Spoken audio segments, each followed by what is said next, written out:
My name is Rose Oxley, 25 years old. I've spent most of my life trying to understand where I fit in a family that was stitched together with good intentions but frayed by old wounds no one ever truly healed. My earliest memory is not of a person, but of an absence, my biological mother. She died when I was so young that everything I know about her comes from other people's recollections, softened by time. Sometimes I'd stare at the one framed photo Dad kept on his dresser, trying to feel something, trying to find a connection to the woman who brought me into the world. But the space where memory should be was just blank. Dad never pressured me to remember her. Instead, he focused on giving me what stability he could. A few years later, he met Jenny, and that was the first time in my life I remember feeling chosen. Jenny didn't step into my life gently. She barreled in with warmth, hugs, bedtime stories, and the kind of everyday affection that I had never realized I'd missed. She brushed my hair before school and slipped little notes in my lunchbox with doodles of suns and hearts. She called me Sweet Pea even before she married Dad. To a child who only knew the quiet ache of loss, Jenny felt like a miracle. But miracles don't come without shadows. Jenny had 2 children from her previous marriage, Nick and Tanya, both a few years older than me. Unlike me, they remembered everything. They remembered their parents' marriage crumbling. They remembered their father disappearing. They remembered the nights Jenny cried in the kitchen when she thought they were asleep. And when Dad came into the picture with his steady job, steady presence, and steady affection, they saw him as a replacement they never asked for. And me? I was a reminder that their mother was willing to start over. They didn't take it well. What I didn't understand then, but painfully understand now, is that grief and anger rarely stay quietly inside the people who carry them. Nick and Tanya carried theirs like a torch, and I was the easiest thing to set on fire. It started small. A missing pencil here, a ruined drawing there, things a child could dismiss as bad luck, but their cruelty grew intentional fast. They knew I was terrified of the dark because of something that had happened to me when I was younger, something I still don't talk about, not even now. So when Jenny was cooking in the kitchen and Dad was at work, they would shove me into the bathroom, slam the door, and flick off the hallway light. I can still feel the cold tile under my bare feet, hear my tiny fists pounding on the door, hear my own voice cracking as I screamed for them to let me out, and I can still hear them laughing on the other side. They thought fear was funny. Sometimes they'd take my dolls and break them right in front of me. Tanya had this habit of staring into my eyes while she snapped their arms or pulled off their heads, like she was waiting to see the exact moment the hurt registered. Nick would smirk and say I was weak for caring about stupid toys. But even then, I clung to Jenny. She was my anchor, my safe harbor. She saw the bruises on my arms, the shadows under my eyes, the way I'd flinch at closing doors. And she held me while I cried. She would sit at the edge of my bed, brush my hair back, and whisper, "You're safe. I'm here. I've got you." Nick and Tanya hated that. They didn't want to share their mother, especially not with me. Every time Jenny comforted me, every time she defended me, it confirmed their greatest fear, that she loved me in ways she no longer loved them. And then came the dog incident. Because of my childhood trauma, Dad made a rule: no dogs in the house as long as I lived there. It wasn't a punishment for anyone else. It was protection for me. He explained it calmly, kindly, even offering to revisit the rule once I felt ready. Nick and Tanya didn't hear compassion. They heard favoritism. "You're the reason we can't have a dog," Tanya would hiss. "Not like you're worth more than one," Nick added once. "Wish we could put you down like a stray." People say kids don't understand the weight of their words, but that's a lie. They understood exactly how much those words would hurt me. And I understood exactly how little they valued me. Dad tried. Oh, he tried so hard. He worked overtime to give all 3 of us a stable life. He tried to connect with Nick and Tanya, helping with homework, attending school events, saving for their education. He didn't have to pay their college tuition, but he did. He didn't have to treat them like his own, but he did. And they never once said thank you. When they graduated college, they banned Dad from attending the ceremony. They invited their biological father instead, the same man who couldn't be bothered to show up for birthdays, holidays, or even basic responsibilities. And of course, he didn't show up to the graduation either. Jenny went alone, sitting in a crowd of families who looked proud and whole, while the man who raised her children stayed home because he wasn't wanted. That night, Dad sat at the dining table in silence for a long time. I remember standing in the doorway, watching him run a hand through his hair, exhaustion written in the slump of his shoulders. I wanted to say something, anything, but I didn't know how to mend that kind of heartbreak. After graduation, Nick and Tanya moved out and cut ties. They didn't call. They didn't visit. They didn't acknowledge birthdays, holidays, or even Jenny's texts. It was as though they'd been waiting to vanish the moment they didn't need Dad's support anymore. But absence isn't always the worst form of cruelty. Nick came back, not with love, not with regret, but with a demand. He told Jenny she should leave Dad, divorce him, take half of everything, and make him pay. In Nick's mind, Dad had served his purpose, funding their education. There was no further use for him. Jenny refused. She stayed with Dad, choosing loyalty, but choosing came with consequences. Because Nick and Tanya didn't just cut Dad off. They cut Jenny off too. No calls, no visits, no photos of holidays or grandchildren. Tanya even banned Jenny from her wedding. I watched Jenny beg to be allowed to attend, only to be rejected by her own daughter. And through all of it, I stayed by Jenny's side. Because despite everything she was going through, despite her grief, she had once been the woman who protected me when no one else would. Years later, out of nowhere, Nick resurfaced. He had a newborn and needed Jenny. Needed her not as a mother, but as a free babysitter. Suddenly she was grandma again, but in exchange for 40 hours a week of unpaid labor. And she said yes, because even crumbs of affection from her children were enough to make her believe they loved her again. Dad and I warned her, told her she was being used, told her to be careful. But Jenny clung to hope the way a drowning person clings to driftwood. Meanwhile, I went off to college, and little by little, Jenny drifted away from me, her once other daughter. And I didn't realize then how fast that drift would become a riptide. When I left for college, I knew distance would change things. People grow apart, schedules get hectic, and families shift into new rhythms. But I never imagined that the distance between Jenny and me would become something hollow and cold, something that felt less like growing apart and more like being forgotten. At first, we called often. She'd ask if I was eating well, if I was sleeping enough, if my roommates were kind. Her voice always carried that softness I had clung to as a child. But slowly, the calls faded. Messages went from daily to weekly, then to seen without replies. When I visited home for holidays, the emptiness of the house told its own story. Jenny was away, at Nick's, at Tanya's, at some grandchild's school event, helping with a sick toddler, staying the night because they needed her. Dad tried to pretend it was normal. She's just trying to make up for lost time, he'd say, forcing a smile as he reheated leftovers for the two of us. But even he couldn't hide the disappointment in his eyes when Jenny would text last minute saying she wasn't coming home again. The first real fracture came at my college graduation. I sent Jenny a formal invitation and a personal message. I even called her to make sure she got it. She congratulated me, told me she was proud, told me she'd be there. I believed her. I wanted to believe her more than anything. On the day of the ceremony, I scanned the crowd, searching for her face. My heart lifted every time someone with her hair color passed by. My stomach twisted each time someone took a seat in the section she was supposed to be in. Dad was right beside me, cheering, crying, recording every moment. But the empty seat where Jenny should have been felt like a hole in my chest. She never showed. Later that evening, she texted, "Sorry, sweet pea. Tanya needed help with the kids. I'll make it up to you." I stared at the message for a long time before replying with, "It's okay." But it wasn't okay, not even close. A few months later, I moved to a new city for my first job. Dad drove 3 hours to help me unpack, carrying boxes up flights of stairs with the same quiet determination he'd always shown. We ate greasy takeout on the floor of my half-furnished apartment, talking about everything and nothing. I kept checking my phone, hoping Jenny would call, even just to say good luck. She didn't. She didn't call that week, or the next.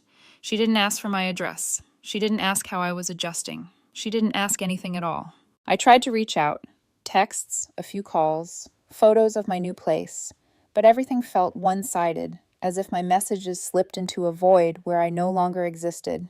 For someone who once tucked me into bed every night and promised I'd never be alone, the silence was deafening. The real breaking point came on her birthday. I didn't know she was celebrating that night until I logged into social media and saw the photos.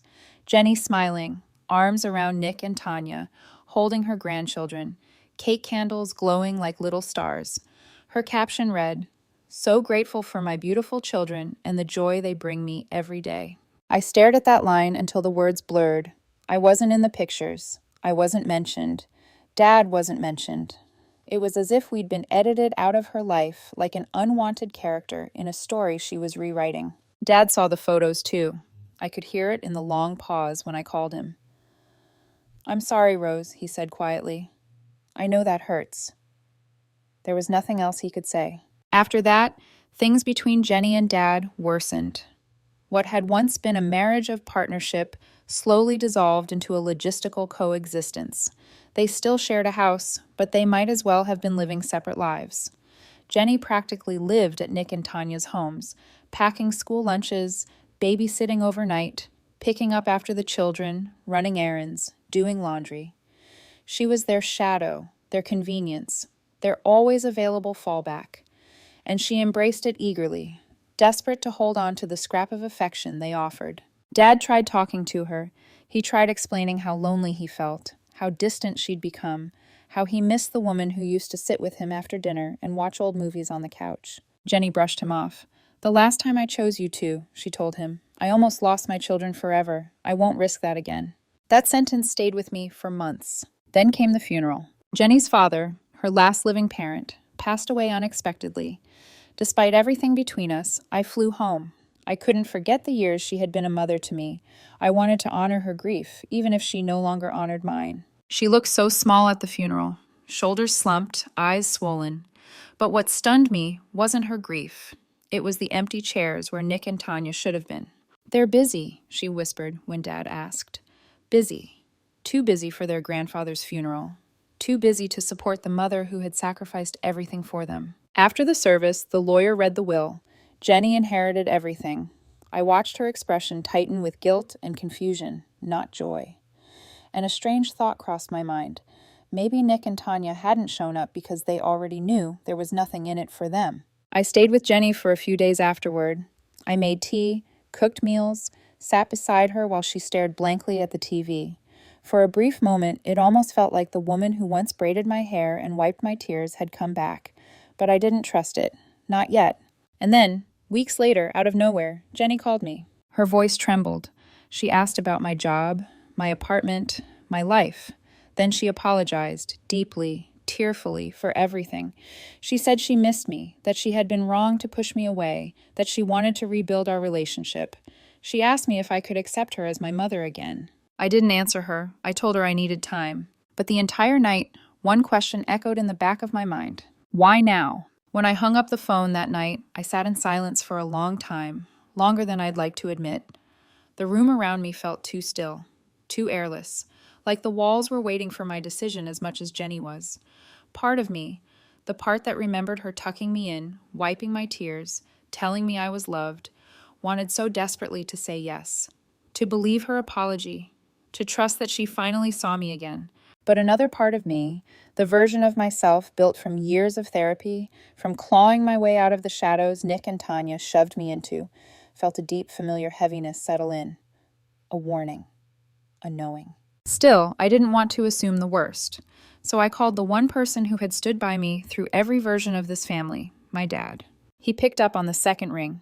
"Everything okay, Rosie?" The moment I heard his voice, my throat tightened. I told him everything. Jenny's sudden call, her apology, her tearful confession that she wanted to be my mother again. I expected him to feel happy for me, hopeful, maybe even relieved. But he went quiet, too quiet. When he finally spoke, his voice was low and tired. "There's something you need to know." I felt my stomach drop. Dad explained that ever since the funeral, Jenny had been complicated, withdrawn, distracted, always on her phone. And then, a few days earlier, things escalated. Nick and Tanya had learned about the inheritance, every dollar, every asset. And once they knew Jenny was now the sole inheritor of their grandfather's estate, they turned on her. Hard. Dad told me they'd been calling nonstop, demanding she share the money, since families should benefit together. They told her she owed them for the years they lost because of Dad. They accused her of choosing me over them and said she needed to do the right thing by giving them a portion of the inheritance. Jenny tried to explain that she wasn't ready, that she was grieving, that she needed time. They didn't care. They've been treating her like an ATM, Dad said quietly, like they treated me. My fingers went numb. And Rose, he added gently, Jenny's been feeling cornered, pressured, hurt. They've been pushing her so hard that she doesn't know where to turn. The truth clicked into place so fast it almost made me dizzy. Her sudden apology, her sudden interest, her sudden desire to be my daughter again. She wasn't just looking for reconciliation. She was looking for refuge. I sat there, staring at the wall, feeling a painful clarity wash over me like ice water. She didn't reach out because she missed me. She reached out because she needed me. Dad didn't say I shouldn't forgive her. He didn't tell me what choice to make. Instead, he said something soft and heavy. Just make sure, whatever you decide, you're not stepping into the same trap I fell into.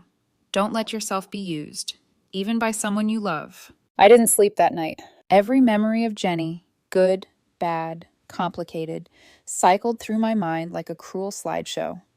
The bedtime stories, the way she defended me from bullying, the way she drifted away, the graduation she didn't come to, the messages she ignored, the family gatherings she excluded me from, the birthday photos without me. And now, this sudden wave of love that came right after her children threatened to cut her off again. By morning, my decision was made. I didn't call her back. Not that day, not the next, not the week after. For the first time, I chose silence. At first, it felt wrong, like I was betraying the very woman who once saved me from my darkest childhood moments.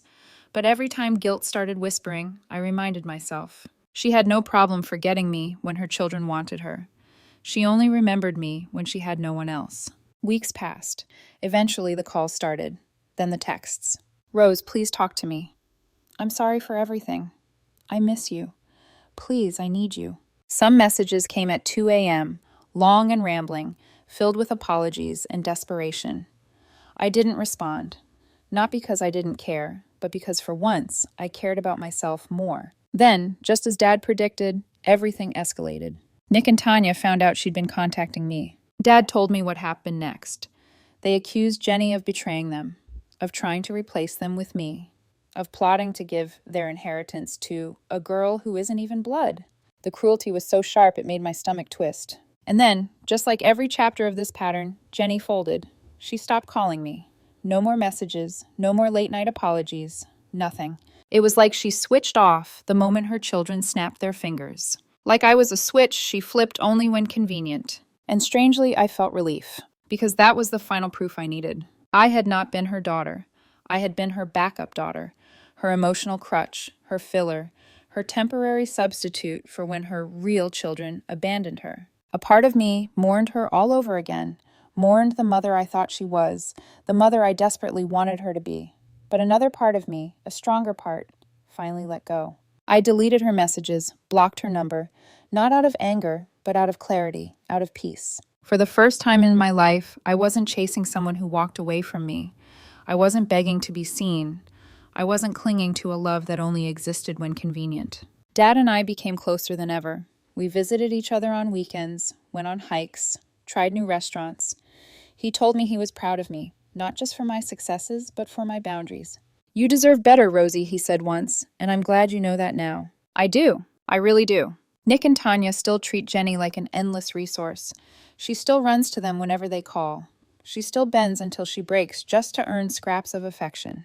And maybe one day she'll see that they never loved her the way she hoped. But that's not my burden to carry anymore. I didn't lose Jenny. She lost me. And for the first time in my life, that doesn't feel like abandonment. It feels like freedom.